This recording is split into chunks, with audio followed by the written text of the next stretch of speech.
The wind howled across the burning sands of Arabia. The air shimmered with heat, and far on the horizon dust rose like ghosts of the desert.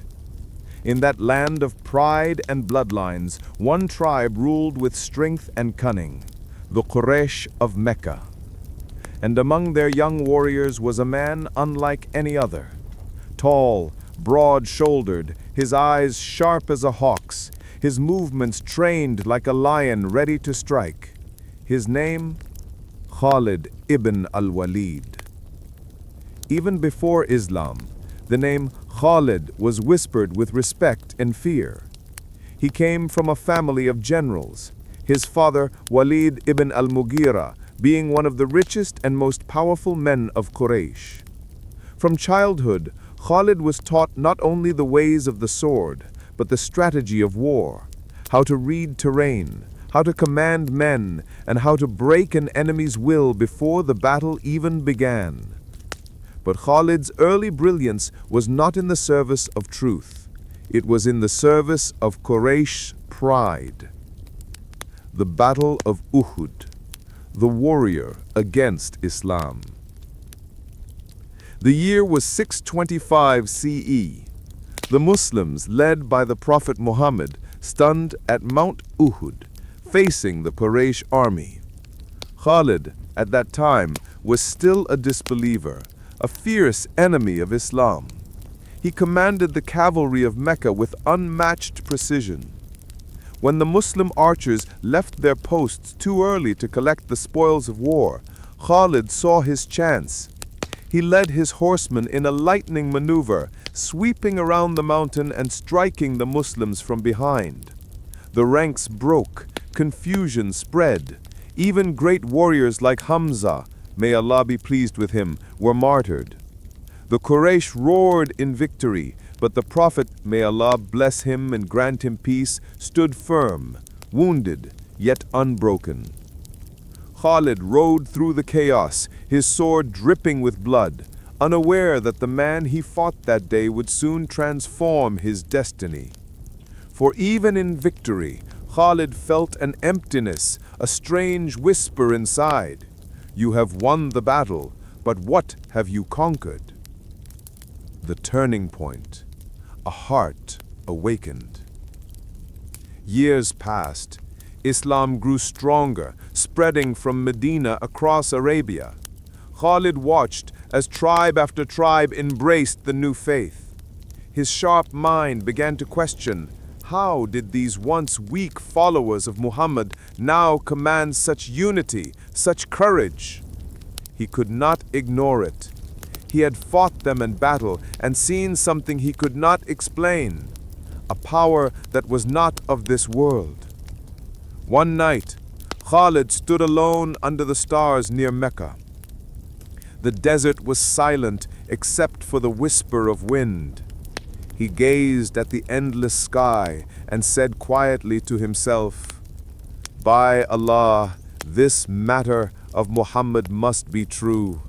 No man could achieve this without the help of heaven." Determined to seek the truth, Khalid left Mecca secretly with his brother and his friend Uthman ibn Talha. As they rode toward Medina, they met another Qurayshi noble, Amr ibn al-As, who was also on his way to embrace Islam. The three of them reached the Prophet together. When Khalid entered the mosque, the Prophet looked at him with a knowing smile.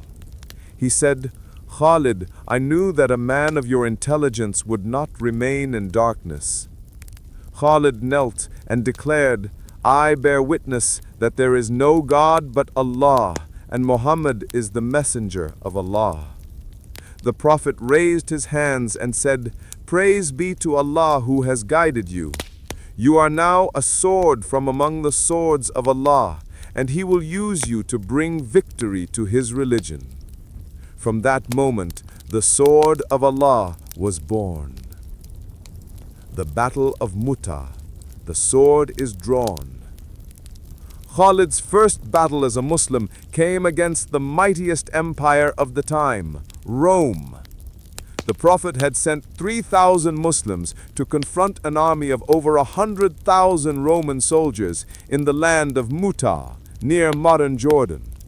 The odds were impossible, but the Muslims marched with faith.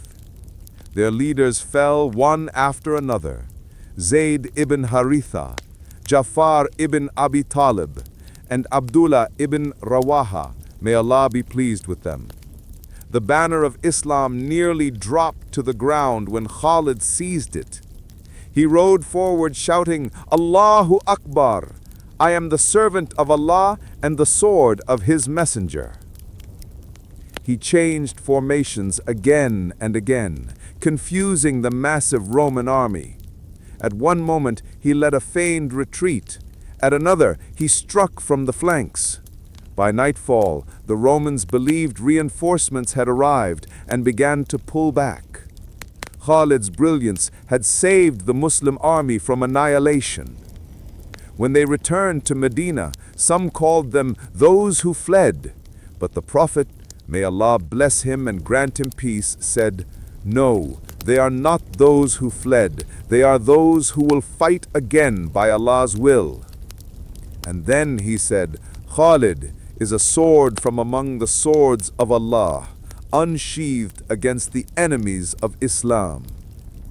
The conqueror of Arabia. After the Prophet's passing, the Arabian Peninsula fell into turmoil.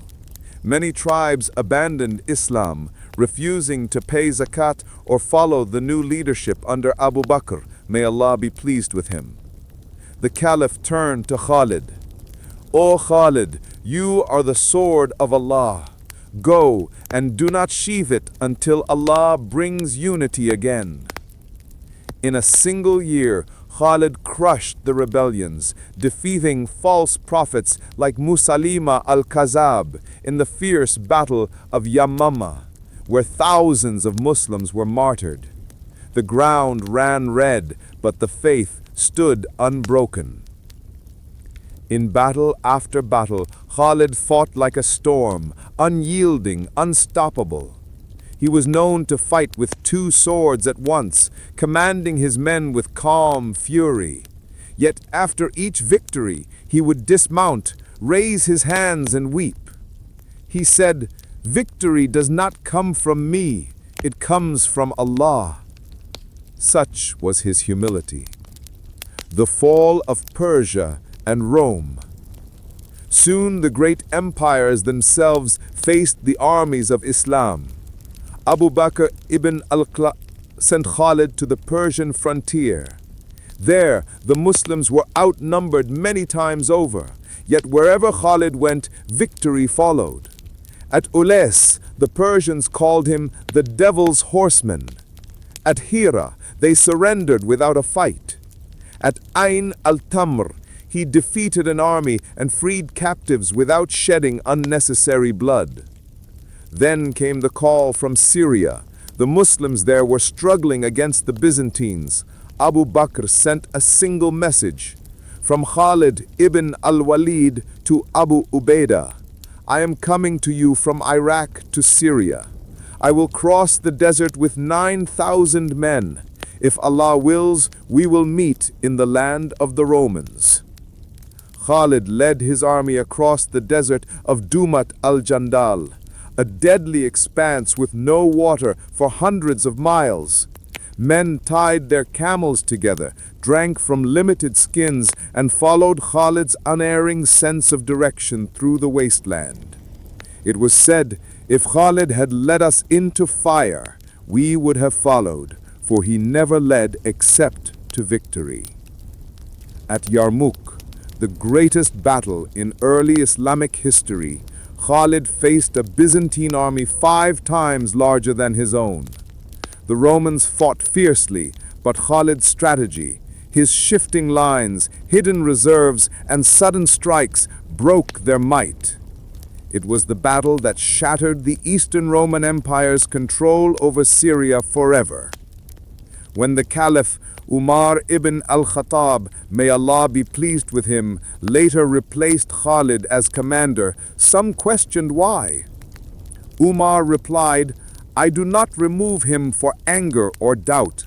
I only wish people to know that victory comes from Allah, not from Khalid.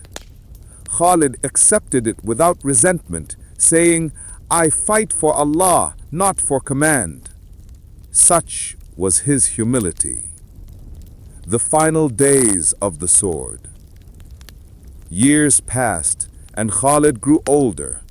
He had fought more than 100 battles against Quraysh, against apostates, against the Persians and the Romans, and not once had he been defeated.